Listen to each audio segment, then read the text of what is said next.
There are scenes that stick with us after the movie ends. Please stop. This is God. Moments that paralyze Why do you us want to know my in name? time. I want to know who I'm looking at. Scenes that replay in our heads that turn into dreams. But fear turns them into nightmares,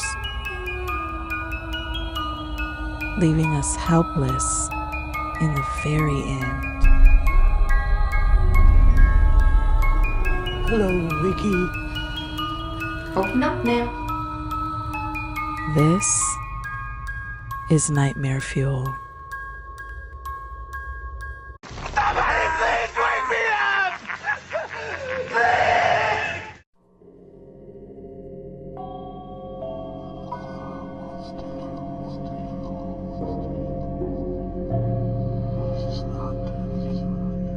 So, I'm late to the party when it comes to Terrifier because I've been hearing things about this movie. For starters, this movie is not for everybody, alright? It's not for everybody. And also, it is gory as shit, okay? Listen, I didn't seen it all, alright? So, when I hear stories of people running out the theater because it's just so nasty and throwing up because of the kills or whatever, I'm just like, whatever, man. Hey, I'm from a different generation, okay? I grew up watching Hostel. I grew up watching Saw.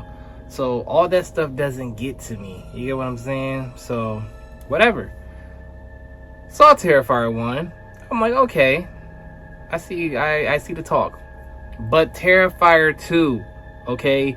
Terrifier 2 is the one I'm like, oh, this is a fucked up ass film. Okay? First off, Art comes back. Art is a demon now, okay? I think he was just a regular, he was a regular person, serial killer, whatever the case may be in the first one. But now he's a demon, okay? Came back and he's just raising havoc, okay? He's raising hell and havoc, okay? It's ridiculous. It's ridiculous. We get some backstory on this one. The first one, he just picked off random people and just had his way with them. But this one is some backstory to it. It's some connection with our main character in Art. So that's always good to have a story in there.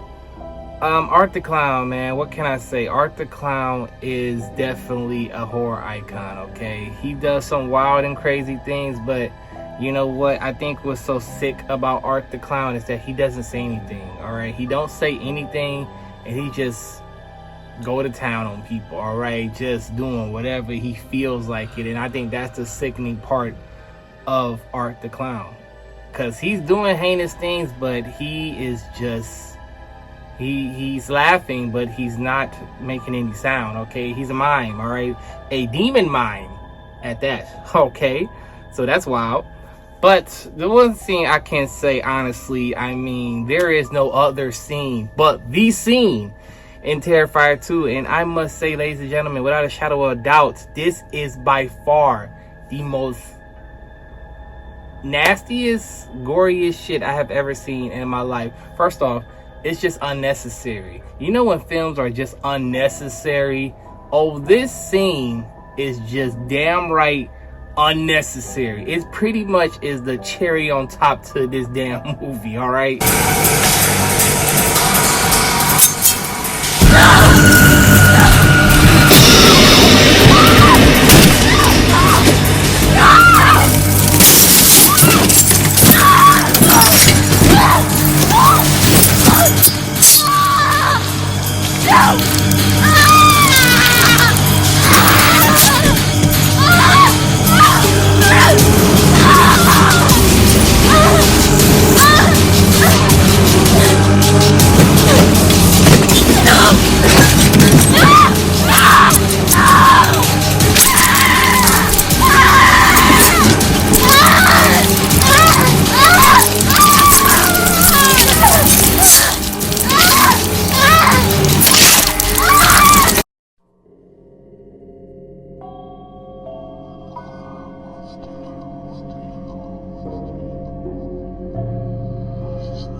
Out of all the vampire films I've seen a lot of vampire films, man. But I think one that stands out of all the vampire films is 30 Days of Night, okay? First off, crazy concept, okay? Pretty much the whole movie is that I didn't even know it's 30 days that Alaska doesn't get any sunlight, okay? That is just genius, okay? So that makes the vampires come to town, and boy, when they come to town, it is just crazy, okay? These vampires remind me of 28 Days Later zombies, okay? I don't even know. It's just like they up there. They may be tied because they are just fast and vicious and just taking out any and everybody, okay? That's the thing about it, and it's just crazy. One scene in particular that comes to mind is when the leader lets out his yell, just all hell breaks loose in the town, and just the pure carnage that's happening. You know, as you can see, it's an overshot of just what's happening on the streets, and it is just crazy. All right, it is just so much of the rest stuff all on the snow, and people just running for them lives, but they just snatching them up left and right. I mean, yeah, it's badass. It's badass. It would be crazy to be in that situation, but just watching it as a film, totally badass.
This movie is like 40 years after the first haunting. If you remember the movie, you will know what I'm talking about.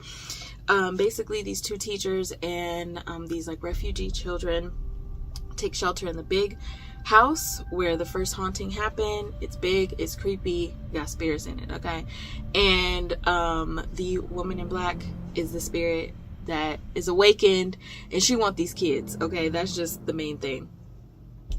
And there's a lot of creepy moments in this movie. Do not get me wrong. There are jump scares. There are like the subtle scares that they just like walk by, almost like Conjuring. Like there was this scene where the kids are leaving like their bedroom and they're all sharing this big room. Beds are, you know, like lined up next to each other. All the kids are leaving to another room, and this little boy is still in the room. He's looking at something, and he looks up at the ceiling, and there's a hole in the ceiling, and the hole is dark. Like you can't see what's in the hole, but there's a hole right above their bed. And then ever so slightly in like the broken pieces of the ceiling, you see this hand that just goes back into the hole. Oh!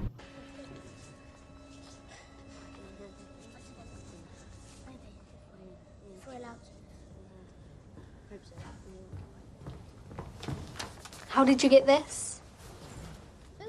Tom had it in his pocket the night he died. How did you get it back?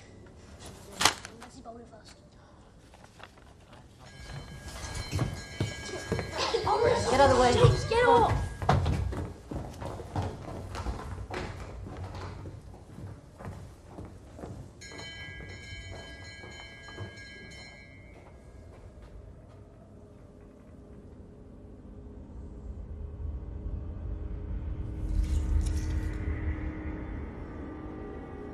Like, that happened during the daytime. Like, you don't even know, like, that subtle gesture of, like, you don't see whatever that was, but you know something is there. You got to burn the house down. This is it. Like, that was such a creepy, subtle, like, not even a big grand gesture, but it got me right here.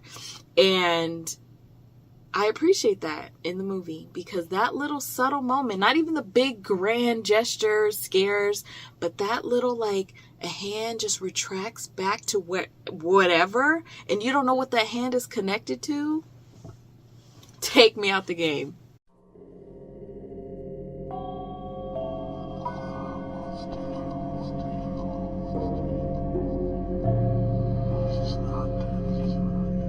Purge is one of those films that it's just like, okay, what would you do? You know, would you purge, or would you just relax, be in the house, let the world do its thing, come out the next day, act like nothing happened? The government allows for like a 12-hour period for people to just commit any crime, wreak havoc, mayhem, murder, stealing, assault, whatever you can think of, crime for 12 hours. It's a toss-up, man. It's a real toss-up, because listen, that dick, UK, that's been just nothing but cause you hell all year. You just plotting and waiting on the purge, because when the purge come, baby, that is your ass, Mr. Postman. All right. This is such a thrilling, adrenaline, anxiety-producing movie. One of the biggest reasons is because it hits close to home, in my opinion, y'all. Like, this is one of those movies that makes me feel like if there's any movie that I could see happening in real life, The Purge is it. The first Purge pretty much showed us what was going on, but Anarchy showed us what's happening in the city, okay? I have to say off the bat, that damn mask with God, the person that was wearing the God mask, I wanted that mask so bad. I searched high and low for that damn mask, but I could not find it. All right, anybody know where I can find that mask? Please let me know, because I still want to get it to this day, because that was such a cool mask to have. All right. Do the keys? Yeah, Handy? right here. Can you unlock the car, please? It's unlocked. No, it's not. There.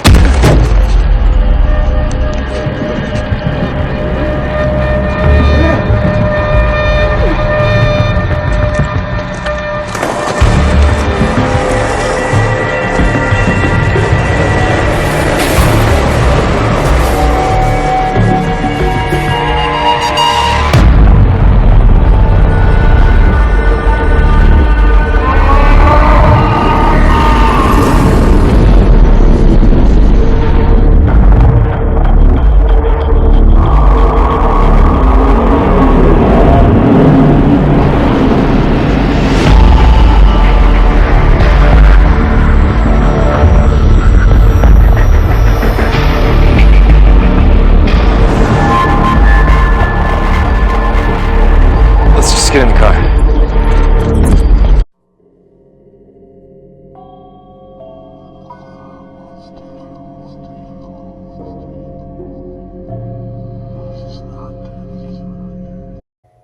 If you need a refresher, this movie was about a couple. They wanted to get away for a relaxing weekend, okay? Do a little, romantic getaway.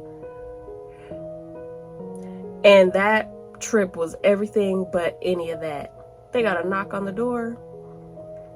And people, randoms, these people don't know them from nothing, terrorizing them, teasing them, tormenting, torture. They come in hot, swinging.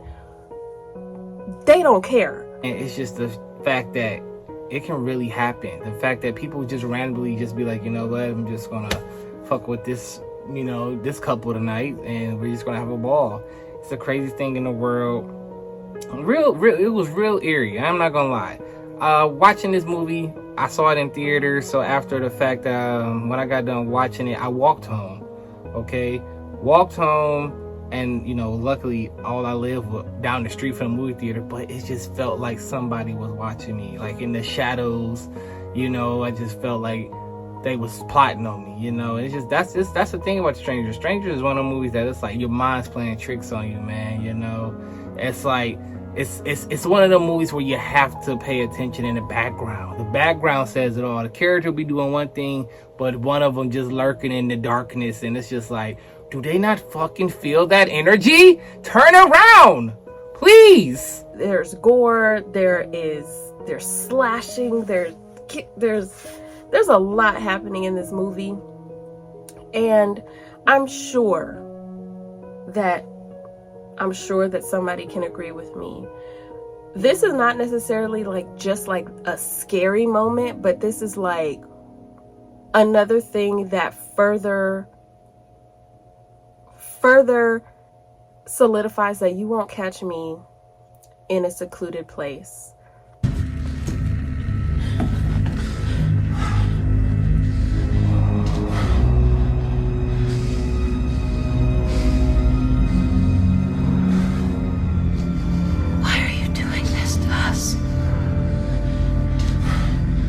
Because you were home.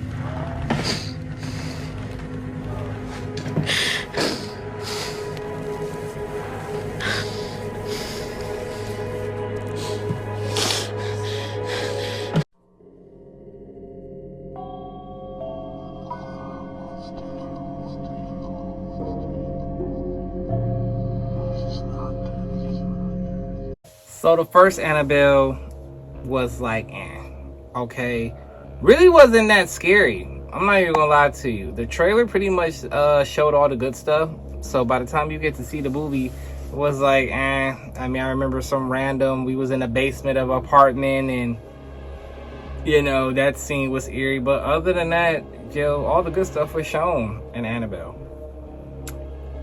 Annabelle Creations, however, my gosh, let me tell you something. Out of all of the Annabelles, okay, this one by far is the creepiest one ever, okay? Shit, dare I say it, it's up there, okay? Conjuring 1 and Annabelle Creations might be the most scariest one in the entries, man. There's so much going on.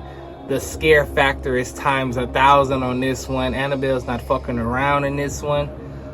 This is pretty much the prequel to Annabelle, so it is quite something.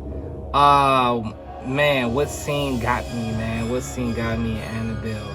Honestly, one scene that got me is the fact that when I think they were playing hide and seek, all right, and then one of the kids went under the stairs, and they were hiding, and Annabelle was there waiting. But god damn, that image was quite terrifying. Okay, I'm talking about that's the type of stuff like when you close your eyes at night and you wake up, that image is just right there in your fucking face, all right?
In 2004, the Americans was introduced to The Grudge.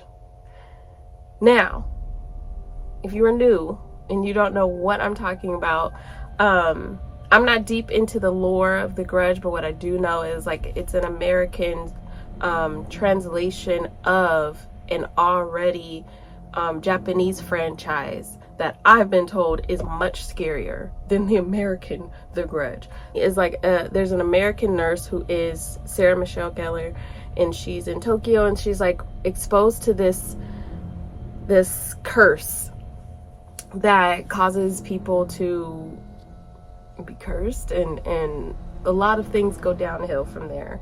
And you're kind of maybe haunted is the word I can think of by this entity. And I've always called it the Grudge Girl. That's not accurate, but that's how I remember it in 2004. And it's just creepy for two reasons. One, if you remember the sound that the entity made,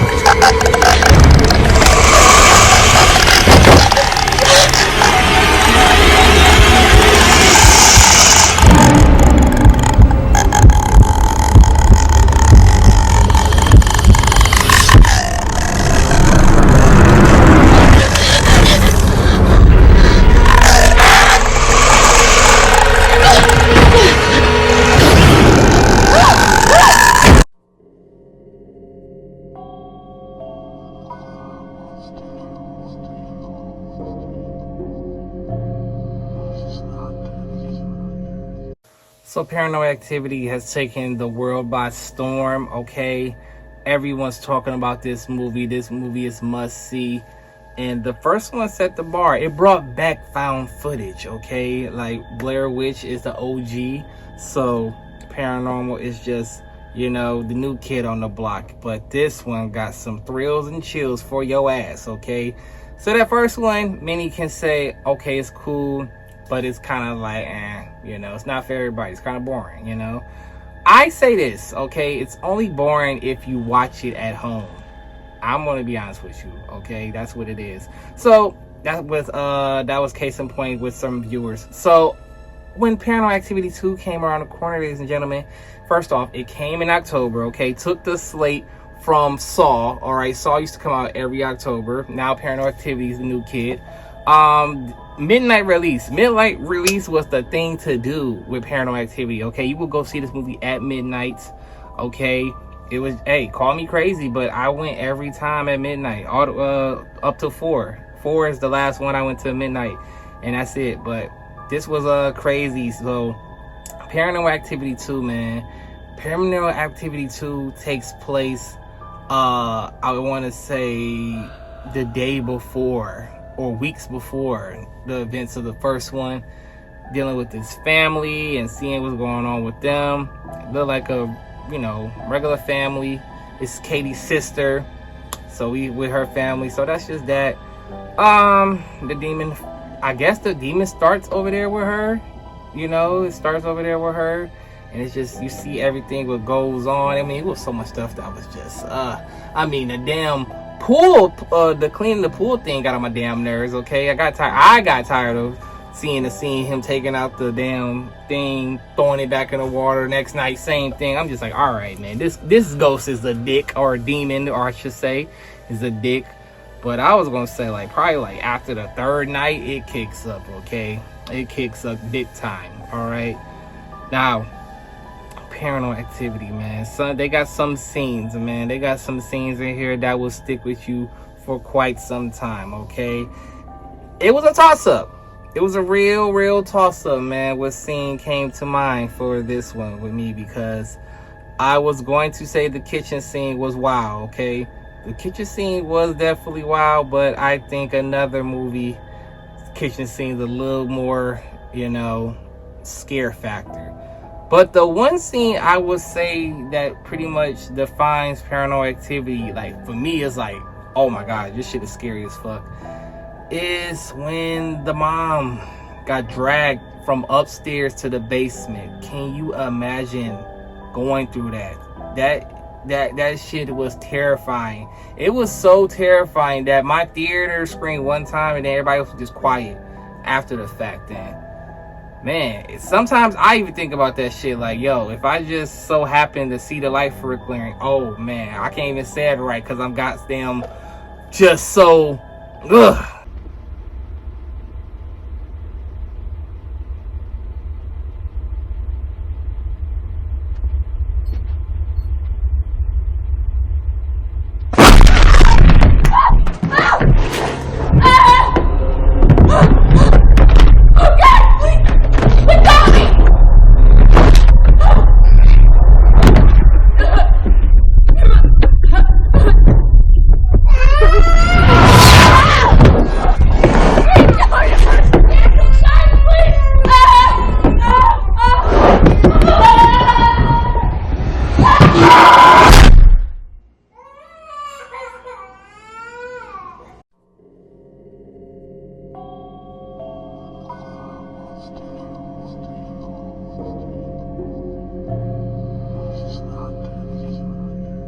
So the Conjuring franchise, I've seen all of them, and it's like a love-hate relationship because they definitely freak me out and make me feel scared, but I enjoy it too. Like, I enjoy the acting, I enjoy the story, the plot, the storytelling of it all, how things are connected. And so 2 is freaky to me because we introduced that nun. The Conjuring 2, man. Listen, I'm gonna cut straight to the chase on this one, okay?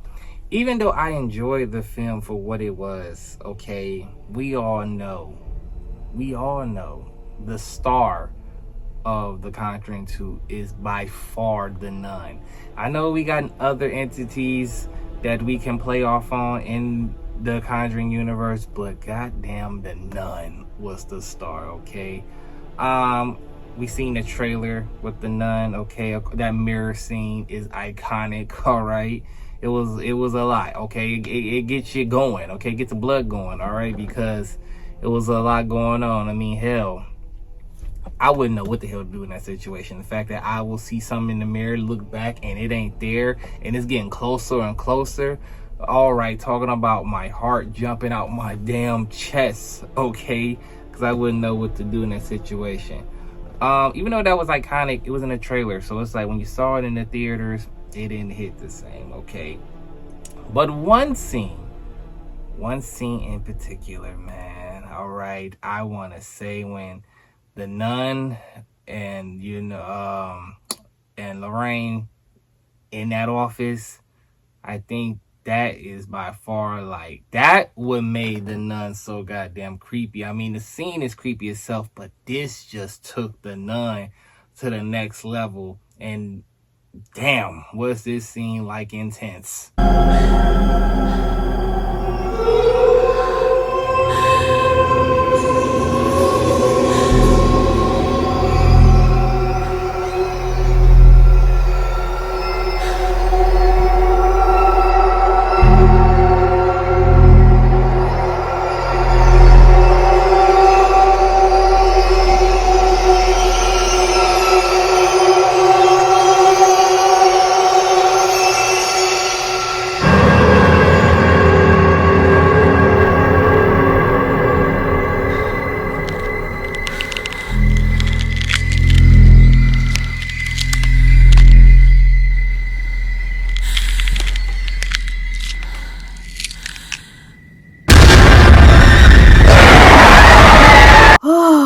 Like, those are the types of movies that, like, my watch goes crazy.